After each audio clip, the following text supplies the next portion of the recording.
Hey, how's it going, guys? thirstydog here. We have some conspiracy time finally. The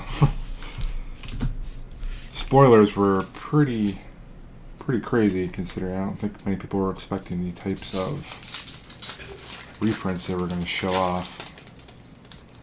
So I think demand spiked up a little higher than originally anticipated, which is pretty exciting. So this is going to be another first picks series I'd like to do, especially because, you know, it's a draft format, so that's what you're supposed to do with it. Let's go ahead and open up 3 packs, and I guess, depending on how you want to view it, either independently, just on a pack per pack basis, what would be your first pick no matter what, I guess, if it was your first pick. And then we can get, maybe, in your opinion, rather evaluate what you would pick based on the gist of what their first pack that we show off would be. So let's go ahead and start off with a Stromkirk Patrol. Excuse me. G-Rainy Homunculus. Love that art. That is hilarious.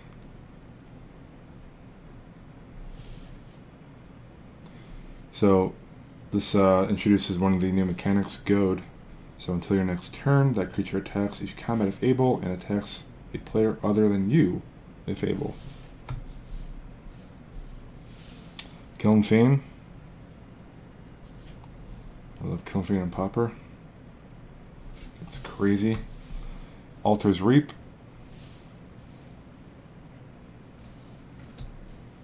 We have God's Willing.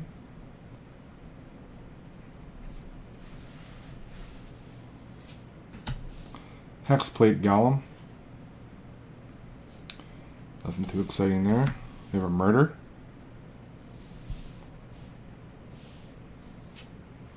Of course, just recently reprinted. Vaporkin.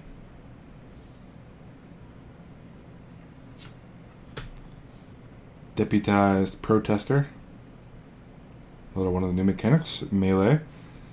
So whenever this creature attacks, it gets +1/+1 until end of turn for each opponent you attacked with a creature of this combat. Alright, so our first uncommon is a Thing of the Pack. It also has Melee. He also gets to give another target creature melee at the beginning of combat. Juniper Order Ranger. To put counters on itself and things. Runed Servitor. Everyone draws a card when it dies. And a rare is Grenzo. Sweet. So this is a legendary Goblin Rogue. One of the cards I wanted to try and probably build a EDH deck out of. Even though it's mono red, it's pretty cool mechanics here. So for 2 red, you get a 2/2 Goblin Rogue, legendary. And when a creature you control deals combat damage to a player while it's out, you get to choose one. You can go target creature that player controls, or you can exile the top card of that player's library until end of turn. You may cast that card, and you may spend mana as though it were mana of any color to cast it. Pretty cool. And we have a foil, Shambling Goblin. And our conspiracy card is a Hold the Perimeter. So, this one's actually a rare. At the beginning of your first upkeep, you put a 1/2 white soldier creature token with Defender of the battlefield. Beginning of each other player's first upkeep, that player puts a 1/1 red goblin creature token on the battlefield with this creature cannot block. And a monarch token that I dropped. So I don't know how good this card is. Probably far from first pickable.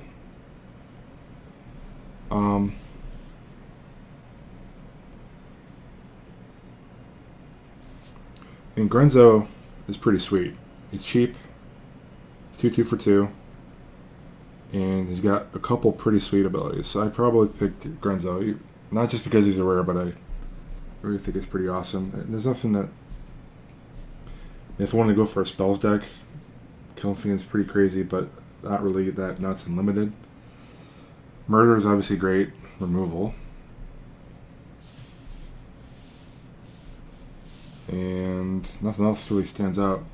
Juniper Order Ranger is pretty crazy too, but I'd rather not go for gold cards for a first pick. So I'll probably go Grunzo, because he is sweet.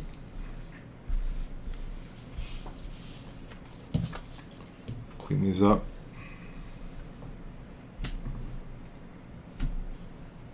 Alright, so next pack.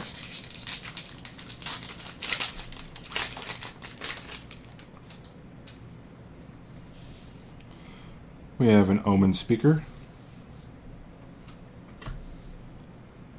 Ill-Tempered Cyclops, Shambling Goblin, it's like the foil we just got, Canal Courier. So this is one of the creatures that lets you become the Monarch. And if you already know and you haven't seen the token just now, Monarch says at the beginning of your end step, you draw a card. Whenever a creature does combat damage to you, its controller becomes the Monarch. So probably really easy to lose that. Probably just keeps hopping around every turn. So you become the Monarch, and whenever Canal Courier and another creature attacks different players, Canal Courier can't be blocked this combat. So this is kind of hard to evaluate these creatures because you become the Monarch. I guess it depends on how heavily synergized your deck is with being the Monarch at the time you play something or whatever. But that's 3/5 for 6, even with that second ability. I don't know. We have Orchard Elemental, Council's Dilemma. Everyone's voting on this one. Each player votes for Sprout or Harvest. So for 6, if you have a lot of players in the game, this is pretty sweet. Either gaining a bunch of life or this becomes pretty big. You're probably gaining life though. Reviving Dose. Draw a card, gain 3 life. Deathwind. Pretty cool removal. Netcaster Spider.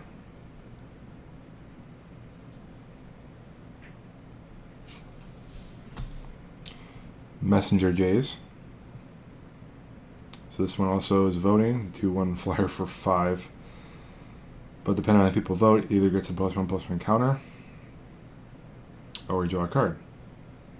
But for every card you draw, you have to discard a card. Still not terrible, but I really actually it's not that bad. Get the loot and probably gets a few counters too. Sylvan Bounty. 8 life, or you can basic land cycle it for 6. Excuse me, my throat's not cooperating today. So first in common is Hail of Arrows. Pretty cool, though they have to be attacking though, which is a pretty big deal. Domesticated Hydra. So not too shabby. Not too shabby at all. Fleshbag Marauder. Really great when you can single creature eat them with this Fleshbag. And we have a mythic Subterranean Tremors. This one could be pretty nuts. So for 1 red and X, the sorcery does X damage to each creature without flying. If X is 4 or more, destroy all artifacts. If X is 8 or more, put an 8/8 red lizard creature token on the battlefield. Obviously, this can be pretty nuts in certain decks. I don't know how. I mean, it's obviously great in limited, just in general. Especially if you have a lot of flyers, but that's pretty hard to build around. At the very least, it could be likely a board wipe, and possibly really late game, you can get an 8/8 token out of it. I don't know how relevant the artifact stuff is. Might be. Depends. And we have Natural Unity. In the agenda, starts the game with this conspiracy face down. In the command zone, circularly name a card. You may turn this conspiracy face up at any time and reveal the chosen name. So creatures you control with the chosen name have at the beginning of your combat. On your turn, you may pay 1 green, and if you do, you put a +1/+1 counter on this creature. and a beast token. So, Subterranean Charmers is pretty sweet. But it still would be torn between this and probably Domesticated Hydra. Although it does fit well. Subterranean Charmers does fit well with the last pick in the first pack, so. But in general, if I had a bunch of cards already built, one of them being green, this would be an easy pick.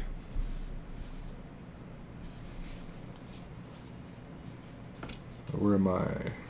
There they are. Put these over here.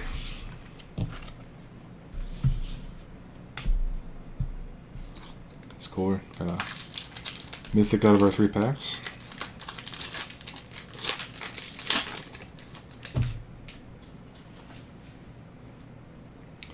Alright, next pack, our first card is a Raised Dead.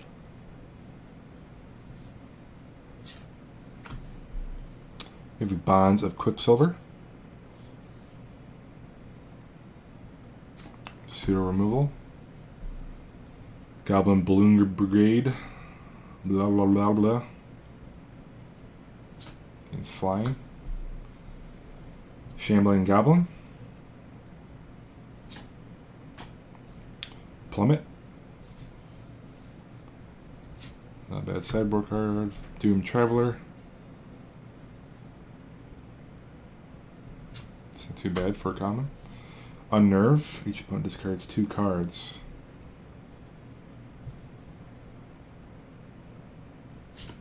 It's pretty neat. Sylvan Bounty. Especially in multiplayer, there's a bunch of people discarding 2 cards. Netcaster Spider.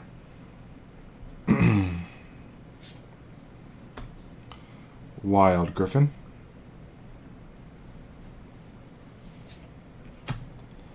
First uncommon is an Acheron Hoplite.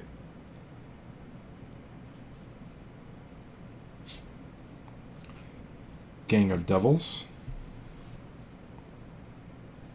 So like a Super Mega Devil.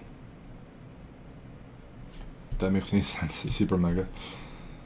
And we have Vertigo Spawn. To freeze something as it attacks. And the rare is an Exotic Orchard. So in this multiplayer format, this is pretty great. Basically, it untap virtually any color you want land. So it's pretty cool choice reprint for this type of set. So you tap, add to your mana pool 1 mana of any color that a land an opponent controls could produce. And we have an Echoing Boon. So whenever you cast an instant sorcery spell, if it targets a creature you control with the chosen name, you may copy that spell and may choose new targets for the copy.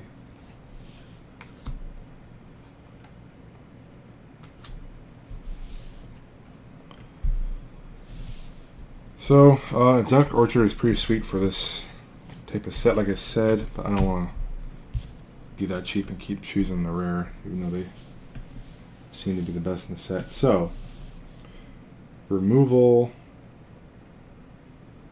isn't too great. It was better in the last pack, I think, right? You can destroy target creature with flying.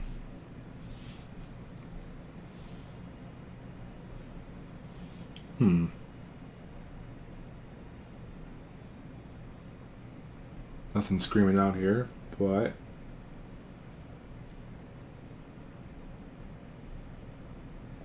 I suppose Bonds of Quicksilver. I don't know. That's tough. Curious to see what you guys think about that one. But anyways, hope you guys enjoyed this first edition of First Picks for Conspiracy 2, or Take the Crown, as its official name. These were the 3 rares we got. Some fun stuff, especially the Grenzo. Like I said, I kind of want to build a commander deck with him. It'd be pretty cool. Be able to cast stuff. It was lining people's cards. So, hope you guys enjoyed it, like I said. And until next one, guys, I'll catch you later.